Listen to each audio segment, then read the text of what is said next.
మారినట్టే అంటున్నారు. లేదు మేము అఫీషియల్‌గా ఇంకా ఈ పార్టీలోనే ఉన్నాం.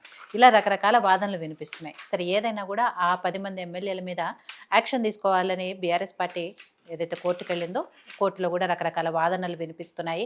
కోర్టు కూడా అడుగుతుంది. అంటే కోర్టుకి తనంతట తాను డెసిషన్ తీసుకునే అధికారం లేదు కాబట్టి ఈ విషయంలో స్పీకర్ పరిధిలోనే ఉంటుంది కాబట్టి స్పీకర్ ఎప్పటిలోగా నిర్ణయం తీసుకుంటారు, దీని మీద ఏం చేయబోతున్నారు అని కోర్టు కూడా అడిగింది. నిన్న కూడా అదే జరిగింది కాబట్టి ఏంటి అసలు ఆ 10 మంది విషయంలో ఎలాంటి స్టాండ్‌తో ఉంది కాంగ్రెస్ పార్టీ?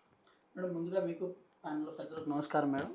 వాళ్ళు పార్టీ మారారా లేదా అన్న విషయం నన్ను అడగడం కంటే వాళ్ళని అడిగితేనే బాగుంటుంది. వాళ్ళని అడిగితే కూడా ఆన్సర్ వస్తలేదు. అందుకే మిమ్మల్ని పిటిషన్ వేసిన వాళ్ళని అడగండి. ఇంకా ఇన్కేస్ మారితే మాత్రం వాళ్ళు సస్పెండ్ చేసేస్తే ఇంకా అయిపోతుంది. వాళ్ళ పార్టీ మారితే వాళ్ళ పార్టీ పరంగా సస్పెండ్ చేస్తే అయిపోతుంది. ఇది మారలేదు అనుకున్నప్పుడు వాళ్ళ పార్టీలో ఉన్నట్టే ఆలోచించుకోవాలి ఇక. సో ఇక్కడ మీరు చూడండి అంటే పార్టీ కండు కప్పిన మీకు తెలియదా పార్టీలో మారారా లేదా అనేది? మేడం ఒకటి నేను చెప్తున్నా చూడండి మేడం.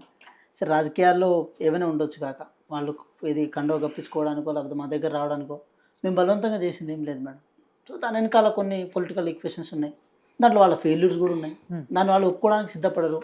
వాళ్ళ కళ్ళ ముందు కనపడుతుంది కదా, సరే మా కళ్ళ ముందు కనపడుతుందా లేదని చెప్పి మీరు మమ్మల్ని క్వశ్చన్ వేసారు కదా, వాళ్ళ కళ్ళ ముందు కూడా కనపడుతుంది. ఏది పార్టీ మారని కళ్ళ ముందు కనపడుతున్నప్పుడు అరే మన పార్టీ నుంచి ఆ పార్టీకి వెళ్ళిపోయారు, వెంటనే సస్పెండ్ చేసేద్దాం, సస్పెండ్ చేస్తే వాళ్ళు పార్టీ నుంచి బయటకు వెళ్ళిపోతారు అంటే అయిపోతుంది కదా. తర్వాత వాళ్ళు ఎటైనా పోవచ్చు కదా, వాళ్ళు పార్టీ మారుతారో ఉంటారో సరే ఉండరు సెకండరీ, కానీ అది చేయరు. కానీ ఇక్కడ హైకోర్టులో పిటిషన్ ఇస్తారు, సుప్రీంకోర్టులో పిటిషన్ ఇస్తారు. హైకోర్టు కూడా చాలా క్లియర్ కట్ ఆన్సర్ చేసిన తర్వాత ఇక్కడ ఒక విషయం ఏంటంటే ఈ పార్టీ ఫిరాయింపుల అంశంలో మేము పోరాటం చేస్తున్నామని చెప్పే ప్రయత్నం చేస్తున్నారు. అసలు పోరాటం చేసే నైతికత బీఆర్ఎస్ పార్టీకి ఉంది. ఇక్కడ అదే ప్రధానమైన చర్చ. ఇన్ కేసు ఇప్పటికిప్పుడు మేమే అధికారంలోకి వచ్చి బీఆర్ఎస్ పార్టీని మొత్తానికి ఉనికి లేకుండా చేసే ప్రయత్నం కనుక మేము చేసి ఉంటే, బీఆర్ఎస్ పార్టీ ప్రతిపక్ష హోదా లేకుండా చేసే ప్రయత్నం మేము చేసి ఉంటే అప్పుడు నిజంగా ఆ పాప మాకు తగలేదేమో, ఆ నైతికత మేము కోల్పోయే వాళ్ళము, ఇలాంటి జరిగేది. కానీ 10 సంవత్సరాలు మొత్తం ఈ తెలంగాణ రాష్ట్రాన్ని పరిపాలించి ప్రతిపక్షం మిత్రపక్షం ఏం తేడా లేకుండా అందరినీ గుంజి మొత్తం అసలు ఎవరిని వాయిస్ లేకుండా చేసి ఒక కన్స్ట్రక్టివ్ అపోజిషన్ అనేది లేకుండా చేసి ఈరోజు కొత్తగా శుద్ధపూసలు మాట్లాడడం ఏదైతే ఉందో అది ఇంతవరకు కరెక్ట్ కాదు. మరి ఇంత చేసిన వాళ్ళు వీళ్ళైనా సరే కనీసం పతిత పావన వల్ల అంటే అది కూడా కాదు. అంటే ఇదే డిబేట్లో నేను చాలాసార్లు చెప్పే ప్రయత్నం చేసిన మేడం. వివేకానంద గౌడ్ గారు 2014 రాజీనామా చేయలే, ఏం చేయలే. టీడీపీ బీఫామ్ మీద పోటీ చేసి గెలిచి ఆ కుత్బుల్లాపూర్ నుంచి గెలిచి మళ్ళీ బీఆర్ఎస్కి పార్టీ వెళ్ళిపోయిన అప్పుడు ఆ నైతికత గుర్తు రాలేదా, ఇది ఆర్టికల్ ఇది మన షెడ్యూల్ 10లో అంశాలు గుర్తు రాలేదా, కాన్స్టిట్యూషన్ గుర్తు రాలేదా, అప్పుడు కోర్టు గుర్తు రాలేదా, లేకపోతే విలువలు గుర్తు రాలేదా, అప్పుడు ఇవన్నీ గుర్తు రాలేదా, మళ్ళీ వాళ్ళే రాజకీయంగా ఈరోజు పోయి కోర్టులో పిటిషన్ వేయడం చూస్తున్నాం. సరే ఇదంతా పొలిటికల్ ఈక్వేషన్. ఇన్కేస్ మనం రాజ్యాంగబద్ధంగా మాట్లాడుకునే ప్రయత్నం చేద్దాం. ఈరోజు గౌరవ ముఖ్యమంత్రి గారు కూడా శాసనసభలో ఇదే విషయం చెప్పారు, ఉప ఎన్నికల గురించి మర్చిపోండి, అది రాదు, ఇంకేం కాదు. ఇన్ కేసు ఇండైరెక్ట్గా చెప్పే ప్రయత్నం ఏం చేశారంటే హరీష్ రావు గారు కాంగ్రెస్ పార్టీలోకి వచ్చినా కూడా సిద్దిపేటలో కూడా ఉప ఎన్నికలు రాదని చెప్పారు. సో ఇక్కడ ఈ మాట ఎందుకు చెప్పే ప్రయత్నం చేశారంటే మేడం, ఇప్పుడు హైకోర్టులో కానీ సుప్రీంకోర్టులో కానీ ఒక కేసు నడుస్తుంది, సరే సివిల్ కేసో క్రిమినల్ కేసో నడుస్తుంది. మీరు దీన్ని త్వరితగతిన రిజాల్వ్ చేయండి అని చెప్పి ఏ జడ్జికో లేకపోతే సిజే గారికో మనం దిశానిర్దేశం చేసే రైట్ రాజ్యాంగం ఇవ్వలే. రాష్ట్రపతి గారు చేయరు, ఇంకెవరు చేయరు. కానీ ఇక్కడ ఏమవుతుంది, ఆ విచక్షణ అధికారాలు కోర్టులకు ఎట్లుంటాయో స్పీకర్ కూడా అవే ఉంటాయి, ఒక రాష్ట్రపతికి అట్లే ఉంటాయి, గవర్నర్కి అట్లే ఉంటాయి, ప్రధానమంత్రికి అట్లే ఉంటాయి. అంటే కొన్ని ఈ రాజ్యాంగబద్ధ పదవుల్లో వాళ్ళ కొన్ని విచక్షణ అధికారులు కట్టబెట్టి అన్నప్పుడు 10 సంవత్సరాలు ఏ విచక్షణ అధికారులు ఉంటాయి, ఇప్పుడు కూడా అదే ఉంటాయి. కొత్తగా మారేది ఏముంది, ఏం మారవు కదా. సో అలా అనుకున్నప్పుడు ఇంకా ఇప్పుడు నేను రాజ్యాంగబద్ధంగా మాట్లాడుతున్నా, మీరు మళ్ళీ రాజకీయాల్లో తీసుకెళ్ళదు. అందుకే స్టార్టింగ్ రాజకీయాలు మాట్లాడినా, ఇప్పుడు రాజ్యాంగబద్ధంగా మాట్లాడుకోవాల్సి వస్తే గతంలో బీఆర్ఎస్ పార్టీ చెప్పింది సిఎల్పీ మొత్తం విలీనమైంది కాబట్టి రాజ్యాంగబద్ధంగా విలీనమైంది కాబట్టి యాక్షన్ తీసుకోవాల్సిన అవసరం లేదు అని. మేడం ఇప్పుడు నేను ఏమంటున్నా అంటే ఒక్కటే మాట, అది కూడా అంటే ఇప్పుడు ఇన్ కేసు ఫిరాయించిన ఎమ్మెల్యేల మీద చర్య తీసుకోవాలని అది కూడా స్పీకర్ గారి విచక్షణకు సంబంధించిన విషయమే కదా. అది రాజ్యాంగ షెడ్యూల్ 10లో కల్పించబడింది. కల్పించబడిన తర్వాత కూడా మీరు తీసుకోండి అనడం ఏదైతే ఉందో అది రాజ్యాంగం మళ్ళీ విరుద్ధం కదా. ఇప్పుడు కోర్టులు కూడా జోక్యం చేసుకోవడం లేదు, వీళ్ళు కూడా జోక్యం చేసుకోవడం. కానీ ఇక్కడ ఒక మినహాయింపు, మంచి మినహాయింపు ఉంది. ఏముందంటే మేడం, వీళ్ళు బీఆర్ఎస్ పార్టీ నుంచి వాళ్ళని సస్పెండ్ చేయొచ్చు, అది వీళ్ళ చేతిలో ఉన్న అధికారం. ఇప్పుడు ఇమీడియట్గా చేసినా కూడా వాళ్ళు పక్కకి వెళ్ళిపోతారు కదా, మరి ఎందుకు చేయరు? రాజకీయ పార్టీగా వాళ్ళు సస్పెండ్ చేస్తారా? పార్టీలో ఉన్నారా అనేది తెలియనప్పుడు ఆ పార్టీలో వీళ్ళు సస్పెండ్ చేస్తే ఆబ్వియస్లీ మీ పార్టీలోకి వచ్చేస్తారు. వాళ్ళు సస్పెండ్ చేశారు కాబట్టి మేము ఆ పార్టీలోకి వెళ్ళాము అని చెప్తారు వాళ్ళు ఆఫీషియల్ గా. ఏదైనా కావచ్చు కదా మేడం. ఇప్పుడు పార్టీ విరుద్ధంగా పార్టీ క్రమశిక్షణ ఉల్లంఘించారని అనుకున్నప్పుడు మీ పార్టీకి ఒక రాజ్యాంగం ఉంటుంది కదా. ఇప్పుడు భారతదేశానికి ఒక రాజ్యాంగం ఎట్లుంటుందో, ఒక స్టేట్ కి ఎట్లా రాజ్యాంగం ఉంటుందో మీ పార్టీకి ఒక కాన్స్టిట్యూషన్ ఉంటుంది.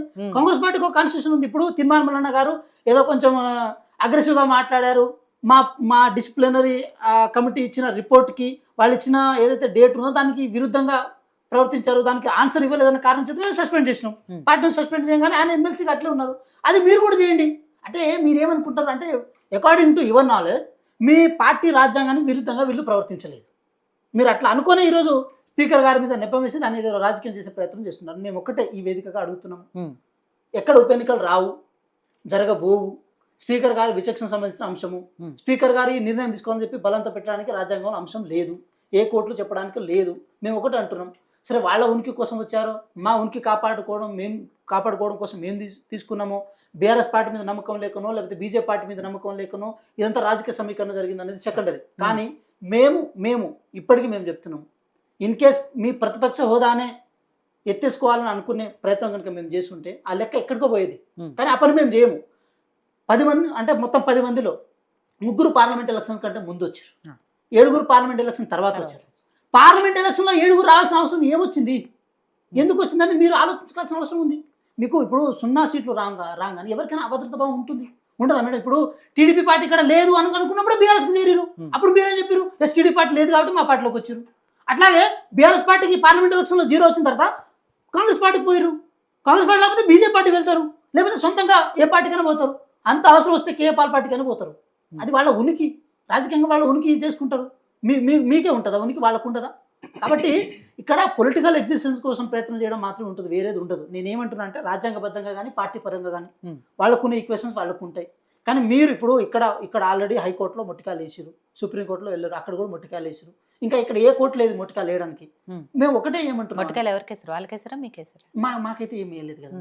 స్పీకర్ ఎప్పటిలోగా నిర్ణయం తీసుకుంటారు, టర్మ్ అయిపోవాలా లేకపోతే వార్షికోత్సవాలు జరుపుకుంటారు, ఇవన్నీ కూడా అడిగింది ఎవరు మేడం? ఇప్పుడు పంచాయతీ మా దగ్గరకు వచ్చారు కాబట్టి మీరు తీసుకుంటే బాగుంటుంది చెప్పి అడగడానికి ఉంటుంది. కానీ మీరు తీసుకోవాలి, గట్టిగా తీసుకోవాలి, నిర్ణయం తీసుకోవాలి. అది చెప్పే అధికారం కోర్టు కూడా లేదు. అది మేడం ఒకటి ఏంటంటే ఈ దేశంలో రాజ్యాంగాన్ని రక్షణ కవచంగా ఉండాల్సిన బాధ్యత మాత్రమే కోర్టులకు ఉంటాయి.